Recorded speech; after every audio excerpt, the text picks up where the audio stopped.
Hi, Sam. Welcome. Hi, Thank you. Sally. Thank you for joining me on this next podcast, which is for Habits for Health and Success. And it's about telling people stories, real inspirational stories about what you're doing now, where you've come from, and the habits that you've adapted, had along the way, that have got you to where you are. So, would you like to introduce yourself? Okay, yeah, I'm Samantha Bregazzi-Jones, but most people know me as Sam. And I live in Hertfordshire. I was born in Africa, and I came to this country in '77. And I've done most of my education in this country. So we're kind of talking about habits and health and success. And I guess for me, I was always brought up with my mum cooking food right from scratch, from the raw ingredients. And I Yeah, guess I've taken that on myself. And I do feel that, we are what we eat a lot of the time. And yeah, there was times when I must admit I went through a stage of takeaways, and your lovely Indian takeaways and your Chinese and all of that. And as the years have gone on, I must admit they do not agree with me. That was a habit I needed to get rid of, yeah, purely and simply because of the amount of salt intake. And I think it's only in later years, and it's probably from sort of mid-40s onwards, that I realized that actually if my food is too salty, it does not agree with me. I then look like I'm sort of 8 months pregnant. It's just, the bloating is unbelievable, and you're so uncomfortable. So that, I found, brought me right down in my moods and the way I was. So I think, for foods, it's key. What we eat is so key. yeah. I went through a stage of having smoothies. Oh, Jason Vale, I used his book a lot. And I made smoothies, a lot of the vegetable ones. But as with a lot of habits or a lot of things that you do, you get into it and then you go, well, I haven't got that veg, or I haven't got that, and I fancy this. The fruit ones I've continued because they're Yeah. easy. I just pick up a banana. I have some frozen fruits, in like blueberries and raspberries, in the freezer, and I just chuck them in there, add water, and it's just great. You feel so good afterwards. So Yeah. that one has continued, and that's such a good Yeah. one. And do you think that you mentioned about sort of it changed in your mid-40s? I think that's like my point at the moment, where everything's sort of what you used to be able to do, you just can't do anymore. Mm. Not everything, but there's a lot of things where it comes to a head and it's like, well, I got away with that in my 20s and 30s, but it's really not serving me now as I get into my 40s. It is coming at me like a train, and I need to do something about it. It's such a hard thing to realize, isn't it, that actually It this is. is what it is. Yeah, absolutely. I mean, in my 20s, I was very much so when I was younger, I used to love sports.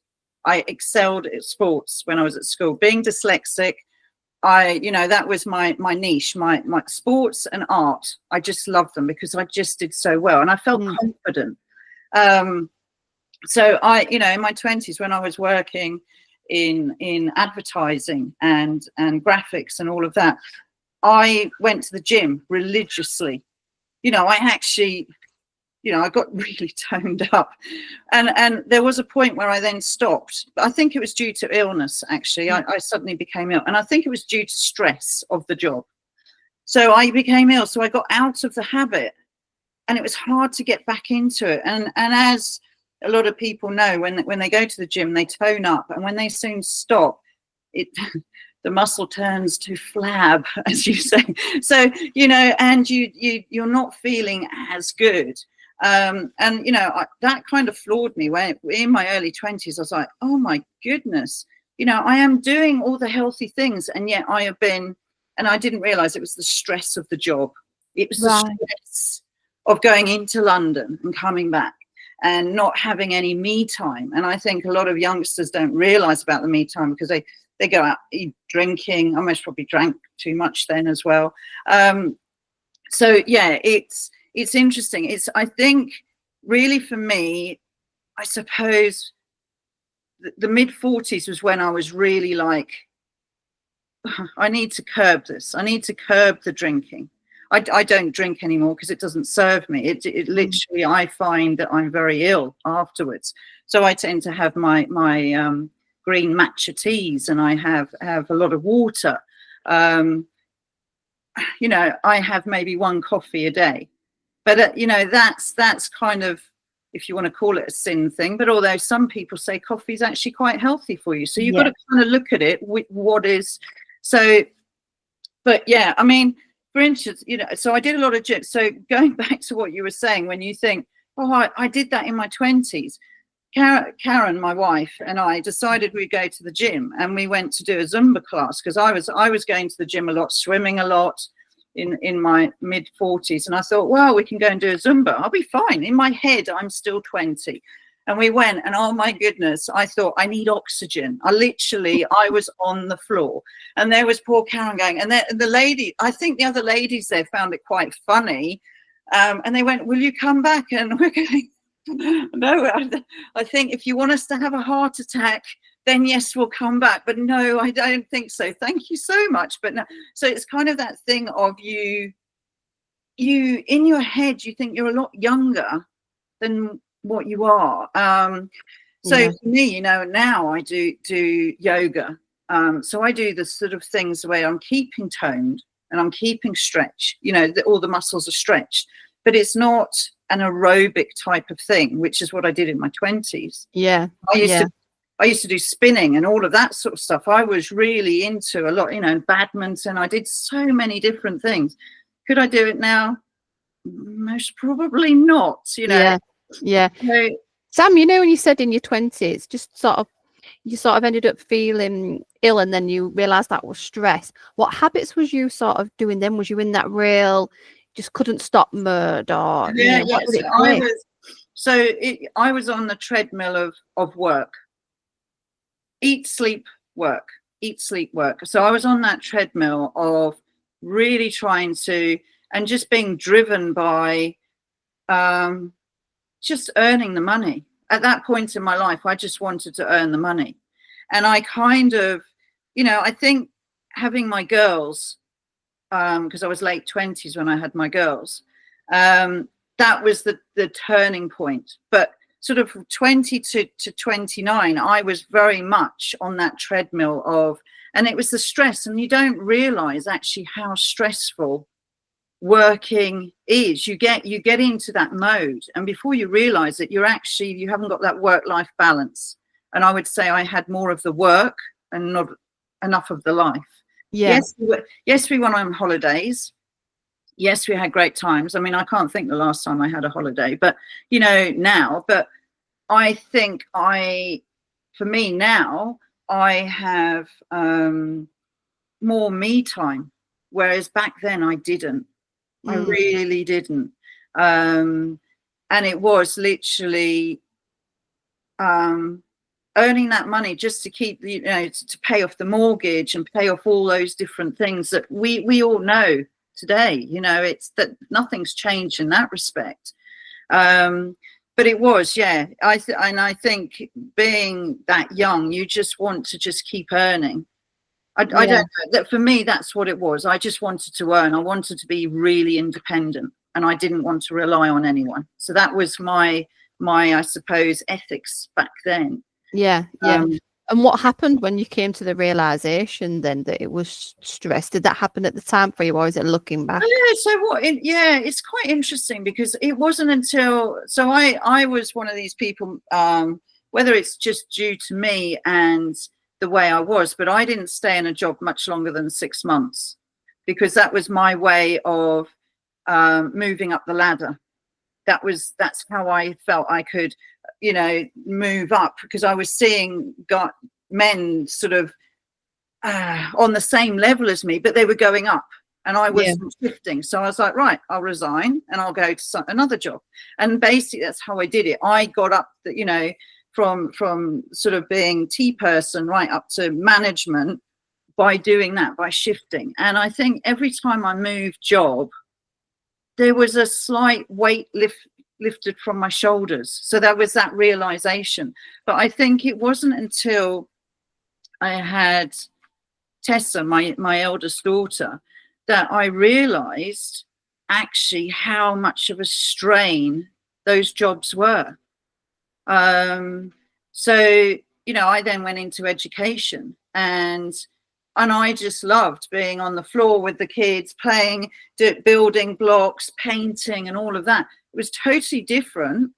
And I wasn't really being paid that amount. So if you know, but it was the fact that actually the realization was the value was feeling more fulfilled. Yeah. Yeah. So I had gone from, you know, a job where you were being paid and it was doing it for the money. Whereas now I was now in a job where I felt more fulfilled. Yeah. So you've changed habits in that respect. Yeah. Your thought habits, because we always think habits as physical things, and actually habit is how we think into it. We're just in that habit of thinking like that. Like I'm in that habit of I've got to be thinking.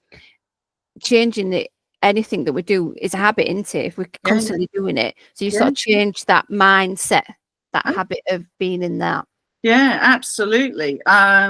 You know, and for me, it was quite interesting because I was very spiritual when I was younger. You know, as in I would do a lot of spiritual different things. I was, you know, I was very much into horoscopes and very much into going to mediums and the tarot cards and all of that sort of thing. And when I met my wife Karen, she was very anti, because she was from the church. So I then had to change my mindset then. You know, it was kind of right, oh, okay, I'll step away from this. Maybe that's why, because I was feeling my energy was kind of all over the place. But it's interesting because the journey, I think I needed to experience the church to understand more on the spiritual side. Yeah. And yeah, and also you know, because Karen and I met in the school environment, and we were both relaxed. We were both really nurturing our kids, and we were there for our kids. I mean, that was another thing, you see, with Tess. When Tess was born, I was still in advertising, so I didn't really see the early years of Tess. So again, mentally, that kind of affects you in some ways, because you missed out on that. Whereas my youngest daughter, I was there for the early years, so I kind of saw her first steps, whereas I didn't with Tess. The childminder did. You know, it's kind of so. Yeah, so I think that was another thing on the mental side, if you like, or understanding the mindset, was being out of that stressful environment of the treadmill of London and everything else, to suddenly just being there. And you tend to, when you're with kids, as you know, being a mum, when you're with kids, you tend to be more grounded in some ways, because you need to be for them. Yeah. So that helped me kind of, I guess, with me growing mentally and coming to realization of certain things, like, oh, I need to change here and grow here. And it is a journey of growth. Yeah. Without a doubt. Yeah. And picking up those new habits and getting rid of the older habits that no longer serve you anymore, and that treadmill didn't serve you, and that gym life didn't serve you, and you can imagine going back to it. And it's picking up those new habits into it, and it's not always easy. Did you still find a bit of a yearning to sometimes want to dip back into that busy life, or did you cut it off completely? So I mean, obviously the money was good, and you kind of think, oh, I wish I had that back, you know, you kind of, but then at the same time you kind of think, actually the freedom I have now is worth its weight in gold. You know, it's because I didn't have the time freedom, whereas now I do. dipping back into the gym side of it, you know, I did dip into it because my eldest daughter went, oh, do you want to come to the gym with me? Well, oh my gosh, I was on the bike there and I was dying. I was literally dying as she's there. And then she said, Mum, right, we'll go on the treadmill. And I was like, oh, I had to have it at walking pace, you know, almost going backwards rather than forwards. You know, it was so I have decided the gym is certainly not for me anymore. I can't keep up with the youngsters in that respect. But, you know, I love the swimming. The swimming I love. But what I was finding with the swimming was I was smelling more and more like chlorine because I was in there swimming every day virtually. And the chlorine, obviously, the public pools is so strong. So I had to cut that a bit as well. So, yeah, I do miss the swimming, which was a great habit, because I always felt good afterwards. The only thing I didn't feel was obviously the chlorine and the effect it was having on the skin. Yeah. So that was a habit I kind of would love to rekindle in some way. And I need, you know, time will tell, but hopefully I'll be able to find a way of doing that. So, yeah, and it's just... it's just all the, you know, because I did a bit of MLM as well, and I can't say I can, you know, there were certain things I didn't like about it because it was very yang and it's very push. What's MLM? So MLM is network marketing. So it's a bit like your Herbalifes and your, what else can I think of? Utility warehouse and all of those different things. You've got those. Now it's all kind of with them, they do a lot of personal development, and I think that was the key thing for myself, was learning the personal development, because it gave me sort of books and different things, and it's interesting because that's helped me with my business today. Yeah, that habit of learning, isn't it? And doing things that are small steps.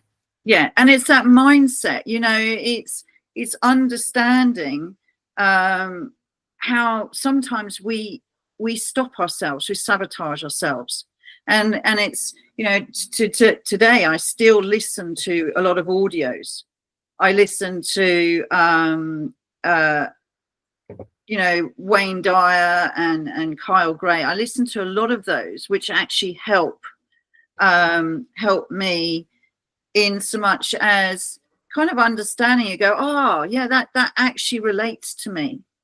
That actually relates, and that's how I can maybe change how I'm thinking and the way I'm doing things, and changing some of those habits, those restrictive habits, and just trying to be you know, less judgmental of myself.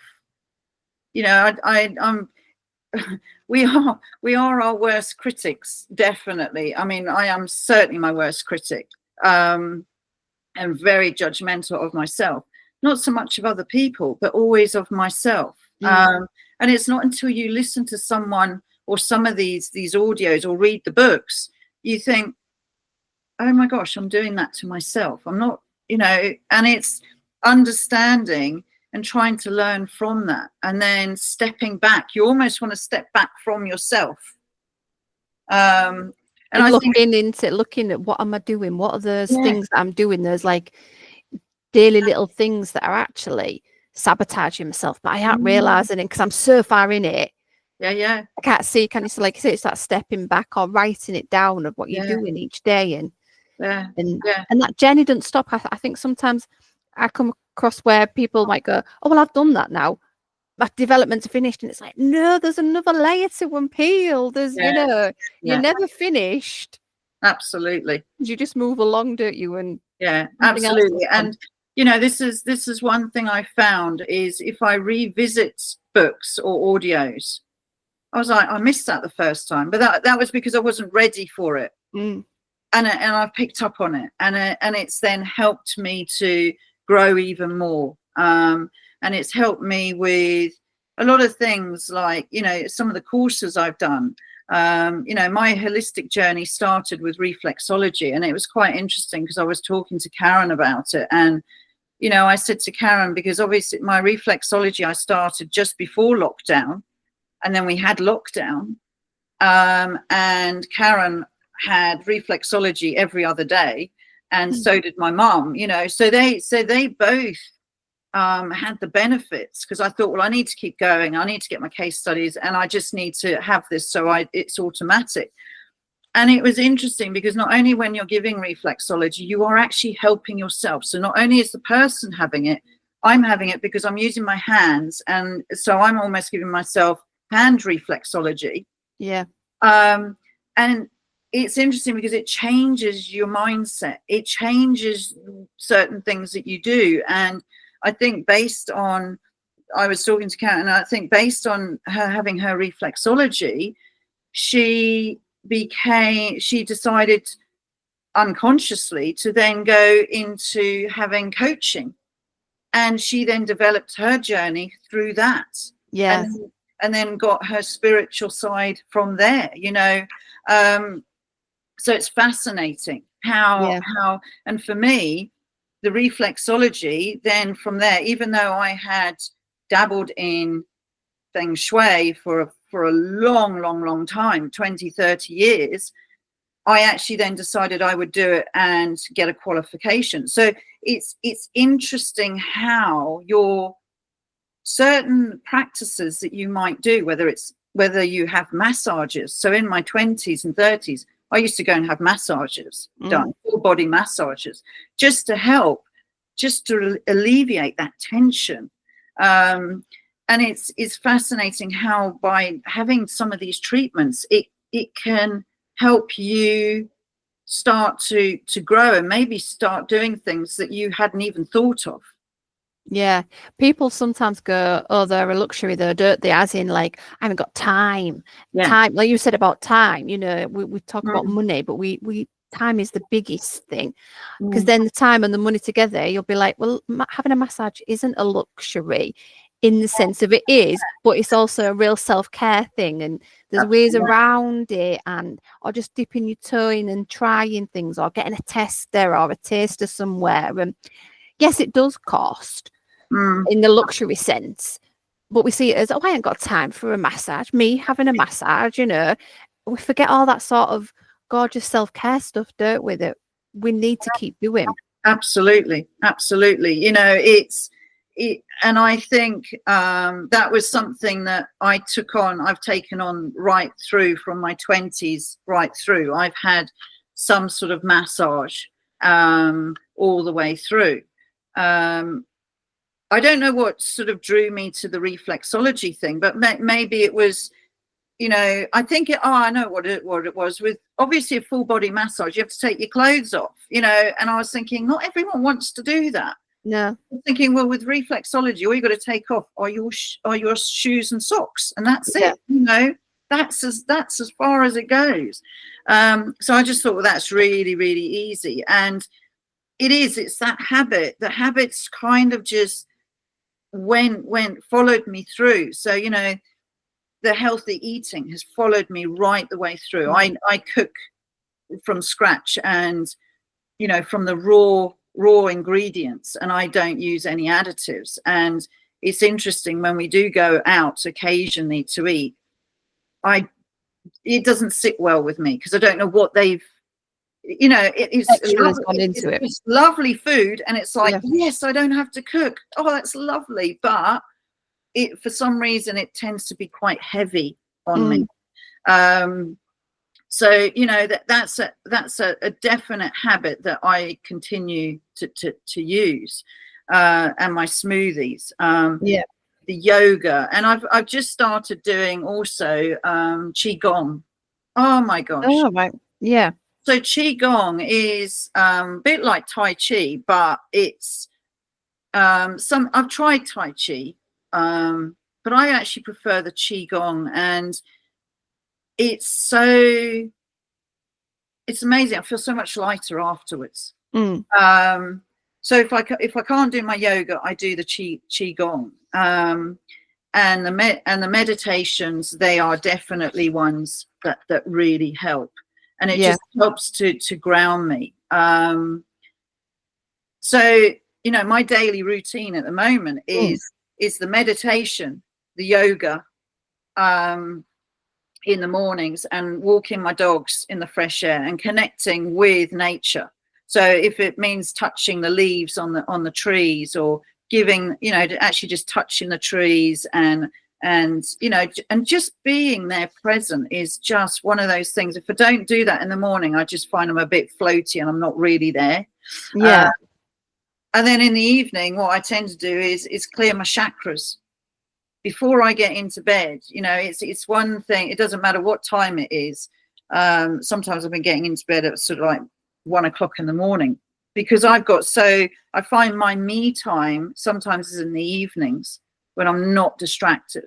So with, you know, that's non-negotiable. I have my shower, and then I clear my chakras and make sure my chakras are all flowing before I get into bed. And yeah, I found that those sort of rituals that I've been using have really helped me to be here in the now and be more grounded, and maybe be more in tune with some of the areas that I need to still heal, because we're forever growing. Yeah. And we're forever. And it's interesting because you think, oh, I've put that to bed, that's gone, that's fine, and it suddenly pokes its head up and go, I haven't really, and you've then got to try and clear it somehow. Yeah. You know, it's and it's always, you know, it's always a time when you think I'm on a roll, and then it comes and bites you, and you go, right, okay. So I found that having those sort of rituals really does help me understand me. And how did you build those in? Obviously you didn't do them all at once. No. All at once. You just how did you build them in, and how do you make them part of your day? So you know, initially I started off with yoga, and I was doing yoga every morning religiously, and it was only about a 10-minute sequence. That's all. I wasn't making, because if it's too long for me, I then find, because of my dogs, you know, so I like to be able to do it before I come and see my dogs. So it's kind of, so it's something that I needed to have short enough, but also long enough to be effective. Yeah. So 10 minutes worked really well. And then I did the meditation diploma, and I together with my coaching, and I then started building in the meditations, and I was like, oh my, you know, this is so good. This is literally, you know, and some of the meditations are breathwork meditations, some of them again, but they're sort of like 5 to 10 minutes. They're not long, because if you make it too long, then it's, so I then added that in, you know, so it's just adding, and it really does depend upon the time I wake up, because sometimes at one point, the summer I'm better, the winter I'm a bit of a hermit. You know, I hibernate in the winter. And I think we beat ourselves up, don't we? And I think actually there's loads of us that feel like that. Yeah. And we're desperately trying our best in January to like get that momentum going. And it's dark and it's drizzly, and our bodies are going, no. But we're like, we're forcing that through. I sometimes call it the sausage machine, where we're like, we're forcing it through, and we're going to do it because everybody's telling us we should. And we're like, yeah, no. And you know, and then we all there go, I'm really struggling to keep this going. It's January. Do you know? I know. We should really, as humans, take a leaf out of the animals' books, because actually they all hibernate. They all slow down. Yeah. It gives them a time to recuperate and actually go, okay, well, I've had this sort of year, you know, and I'm now starting, you know, January, okay, I'm starting a new year, but I still need to just find me and find the energy and build up that energy for the spring, you know. But us humans, we just keep going, don't we? It's just one of those, we almost destroy ourselves in some ways. It's it's quite just, it is totally. So so for me, sometimes in the summer months I can get up, in the springs I can get up really early, It's not a problem. But so, you know, it tends to be a late start for me in the winter. I think having been, I don't know, but having been born in Africa, I find that this country, I said to Karen, I said, it's definitely colder this year than last year. I am definitely feeling the cold. So it's one of those things. I think if I could hibernate, I would, and just stay in the warm. So yeah, it's so I think I find the rituals in the evening, I definitely stick to those more than the morning ones. If I find that I haven't done, say, a meditation or yoga, I usually do one or the other. But if I haven't done both of them, I tend to slot them in the evening, just before I go to bed, or just to ground me. And I find actually by doing that, you're clearing out the day's clutter. It was something I read, a guy called Norman Vincent Peale. I read a lot of his books. He's not that well known, but he would be for the Americans. And one thing he said is, we always take the bins out. You know, we have the rubbish and we put the bins out, but we never get rid of the clutter that we have in our heads before we go to bed. Yeah. And I was like, wow, that's actually profound. You know, he said at one point, and I did try it, but it's a habit I didn't stick to, was writing down things. And so I'm not then thinking about my to-do list whilst I'm going to sleep. Yeah, which you hear a lot of people, I work with a lot of people where sleep and the to-do list, and I have moments myself as well where you just cannot switch that program, that computer program that's going around about what you did, what you need to do, and a bit of what you should be doing. You know, that should be's. And it's like, just empty it all in a bin somewhere, even if it's just talking it to yourself before you close your eyes and getting it out. Ideally, you write it down, but it's not always practical sometimes, you know. No. It's just some way of offloading, isn't it? Yeah. I mean, what he suggested was, you know, you have a to-do list, and you, during the day, and you might not tick all of them off, but he kind of said you just tear off that piece of paper, chuck it in the bin, and go, well, today's finished. Tomorrow's a new day. So why worry about those bits I haven't done? Yeah. And I was like, well, actually, it's quite profound, because we're all either living in the past or we're all looking to the future, but we're not actually living here now.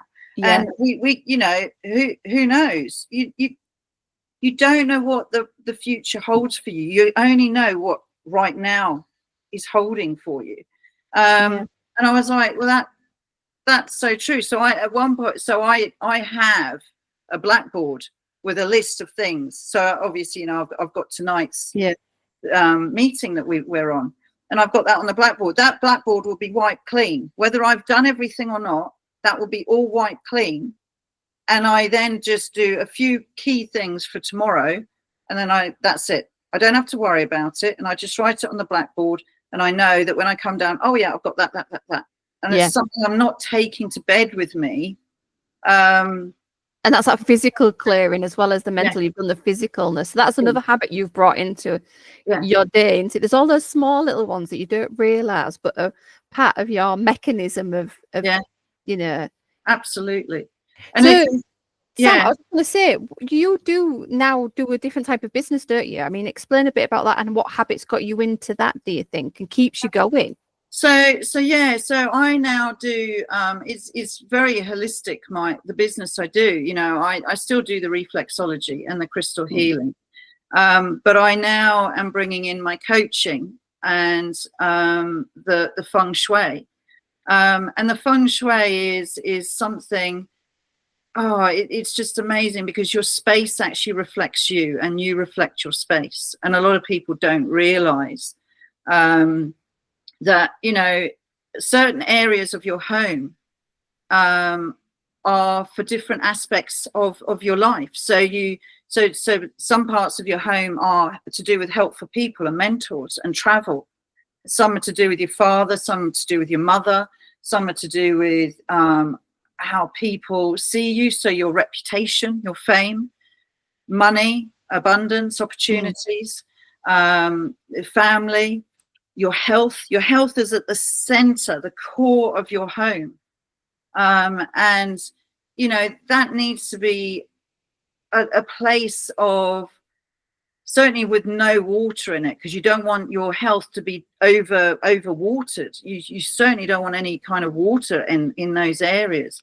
But it's interesting how architects nowadays seem to put cloakrooms or downstairs toilets in the center, and I'm like, wow, that's just really not good, because you're flushing your health down the toilet. You know, it's Wow.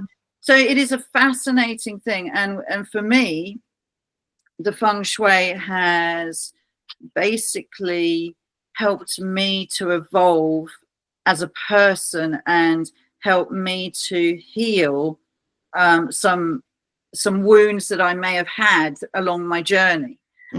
Trauma. We all have trauma of one way or another, and it's helped me to realize where that trauma is and where it's come from. So whether it's you know, a trauma from family, or a trauma from you know, father, mother, or, you know, it's understanding that. And it's also understanding, because there's also a place in your home where it's a spiritual and self-knowing.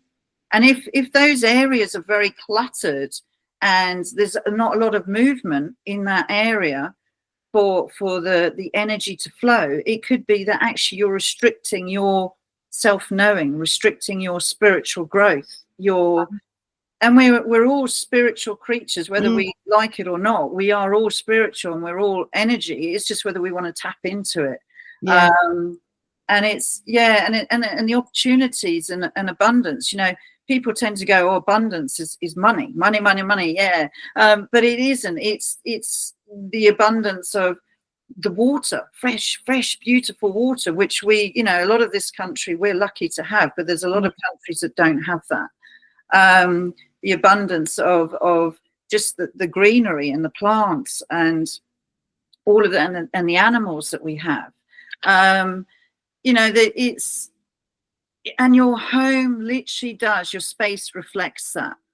And it really does. I just love the feng shui and what it's done for me, because it's helped me to basically say to my coach, this is an area I need sorting out. And I know this because of my environment has told me that, because of certain things. And what I tend to do is, what is a good thing to do with your home is to try and move at least 27 things in your home each month. All right. Now, what that's doing is that's moving the energy.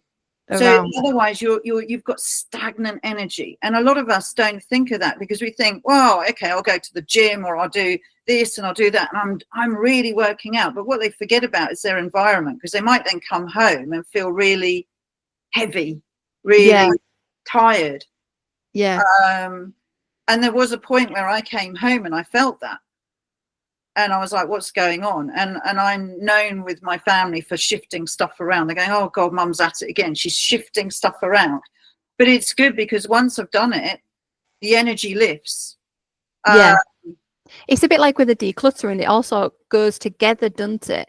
I had an experience this week where I had a real urge. It wasn't on my plan for that day, but I was going to sort out this bit of corner that I work in, the area that I work from, and I was going to sort it out.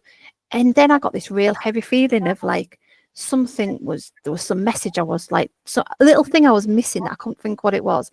And then later in the day, the penny dropped and all these ideas started flowing. And I realized a big thing, you know, of pulling everything together business wise, all because I tackled something that just that day just was like, I need to move that. Do you know, that edge came. To do it. And I think it's that part of that decluttering. A decluttered side made space, but I also move things about. So it's just that little bit of energy change, isn't it? It is absolutely. You're just shifting that energy, and just clearing, you know, even clearing a drawer can actually help. Because sometimes we go, oh, well, we'll just chuck that in a cupboard, or we'll chuck all of that in a drawer. And what we're doing is actually we're just shifting. the mess from one to another, and we could actually, okay, we'll be clearing that area of life, but actually we may have now clogged another area of life. You know, it's one thing one lady said to me on the one of my teachers on Feng Shui was, look at something, and if it doesn't fill you with joy, if it doesn't fill you with happiness, then it may no longer serve you. It might be something that you now need to pass on to someone else where they will be filled with joy. And I was like, wow, that's a great way of looking at it, because quite often we buy things because we love it at that time. But as we evolve, that love of it might not be as strong, and it might not be, you might look at it and go, what on earth did I buy that for? You know, it could be one of those. Yeah. And yet you've got it sitting there and you haven't realized actually that, because subconsciously you see everything.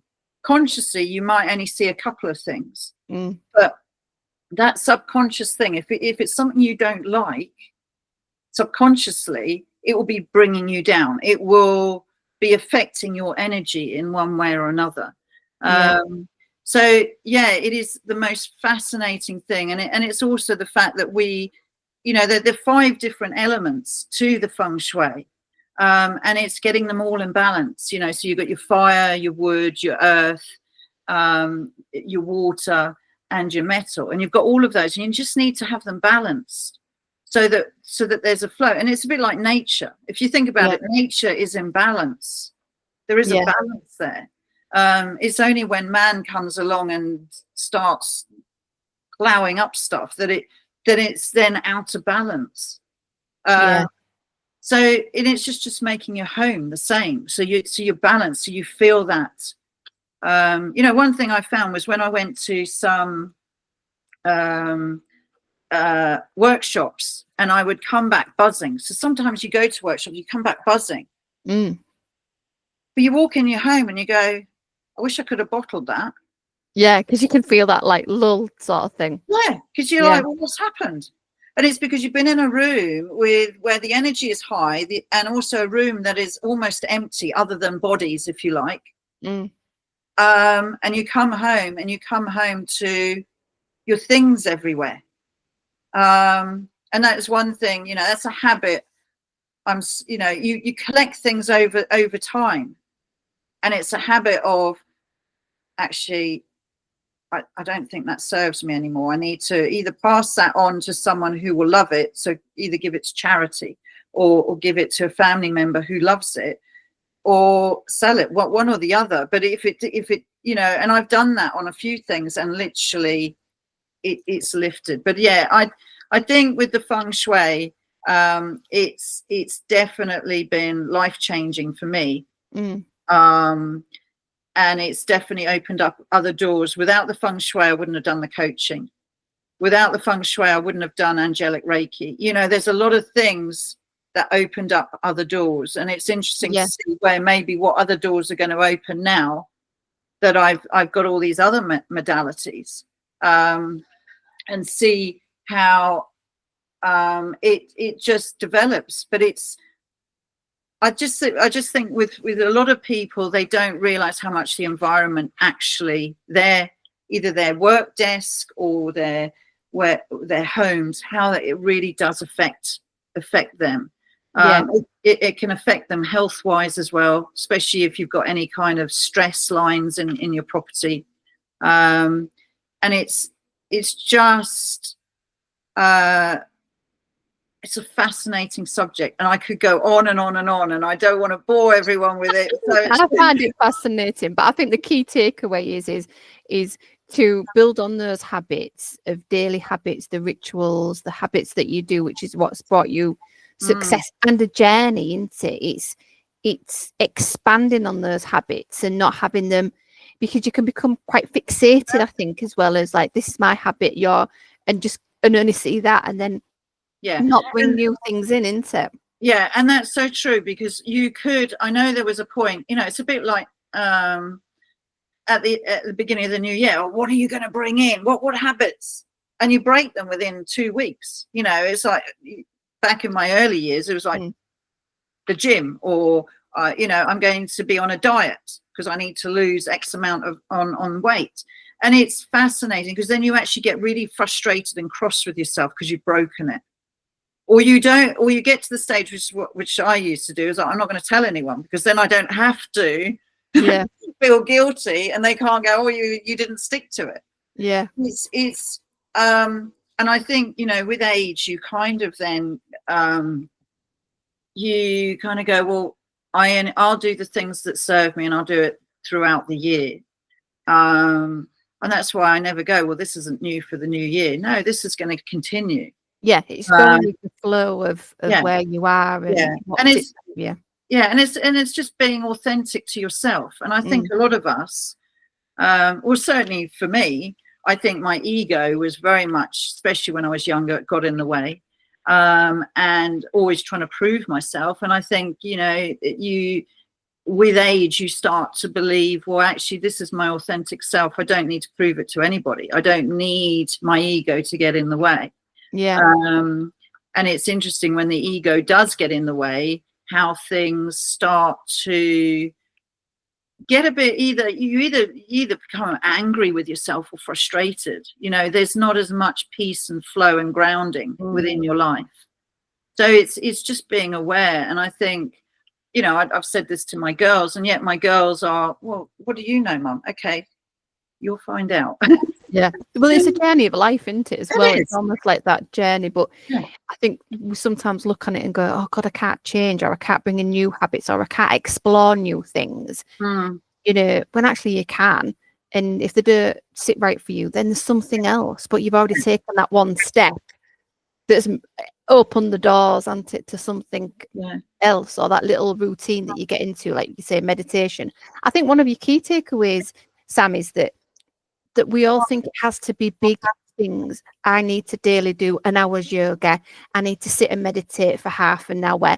It can just be 10 minutes and then 5 minutes. And if you did that consistently, and that might not be every day, but consistently, you would actually gain that time, rather than going, I'm going to do an hour, and then you don't do another hour till 5 days later. Do you know, just that little consistency, isn't it, of little things? Yeah, when I was doing my yoga, and that consistency of the 10 minutes every morning, when I was ill, or I stopped it and I may have stopped it for a month, there was a period in my life, and I certainly felt a difference. Number one, my flexibility, my mental health, my body ached. And as soon as I got back into it, everyone, you know, people would go, you obviously do yoga because you're very upright. Your posture changes. And also your mental health changes, because you tend to listen more rather than judge and you jump in on people. So it definitely, for me, little and often is key, rather than those huge wins, because I'd never be able to keep it up. I'd never be able to do it. And that's the cycle, isn't it? Sometimes we'll do these big things, don't keep them up, then we'll beat ourselves up, and we don't take on new things. Brilliant. Thank you for chatting to me. It's been great. Just one thing, how can people get hold of you? What can, you know, obviously the Fengshui is, I got to say it properly, is really passionate, and I find it very interesting. What can people do to get hold of you? So I'm on the Facebook as Samantha Bregazzi-Jones, and you can just DM me from there. I'm still in the middle of sorting out a new name and other ways of people contacting me, but that's the best way, is to contact me on Facebook and DM me, and then we can just have a chat and go from there. Brilliant. And watch out for when you pop up giving out your lovely advice about hallways and all sorts, which was my thing the last time we spoke. I think hallways in the desk area, which I did move. And I think the other takeaway is just get up and move a bit of things about, and shake a bit of energy up in your environment, isn't it, really? It is. And make that a habit, you know, of shifting things. Because sometimes we think about it as also being like, oh, well, I don't, you know, it might not be the perfect environment that you would love to live in, but you can make it that energy, right, can't you, as well? Yeah, you can make it work for you, without a doubt. Yeah. Yeah.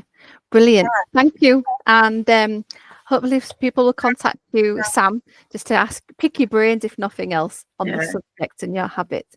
Thank you. Oh, thank you, Sally. Just